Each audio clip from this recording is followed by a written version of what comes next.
Blackstone Publishing presents Picasso and the Painting That Shocked the World by Miles J. Unger. This book is read by Malcolm Hillgartner. To my brothers, Brooke and Paul. 1. In Search of Lost Time. We will all return to the Bateau Lavoir. We were never truly happy, except there.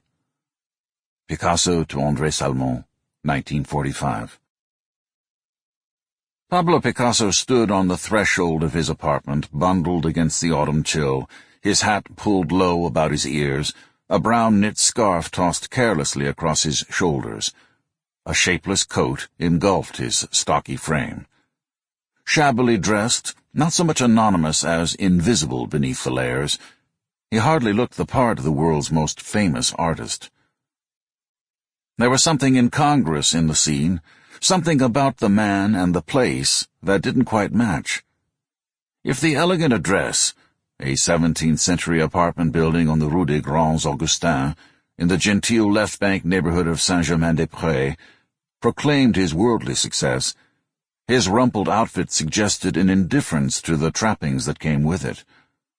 With his stained pants, worn at the cuff, and felt cap, whose folds had long since given up the struggle for form, Picasso showed the same disregard for convention he had as a struggling painter living from hand to mouth in a squalid Montmartre tenement. It was a quirk of his personality that his first wife had tried hard to correct. She often complained that no matter how much money he made, he insisted on dressing like a bum. In fact, the wealthier he became, the more determined he was that money would not define him. One has to be able to afford luxury, he once explained to the writer Jean Cocteau, in order to be able to scorn it. In any case, it was not his wife he was waiting for this Tuesday afternoon in the fall of 1945. Olga had long since fallen by the wayside, a casualty of her unsuccessful battle to groom him for a life in high society. For a time he'd submitted to her strict regime, attending costume balls hosted by the decadent Count Etienne de Beaumont, posing, pipe in hand, for the photographers, and generally playing the part of a debonair man about town.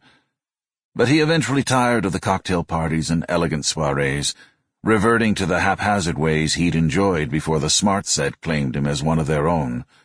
The Hungarian photographer Braque, who met Picasso in 1932, was on hand to observe the process. Sample complete. Ready to continue?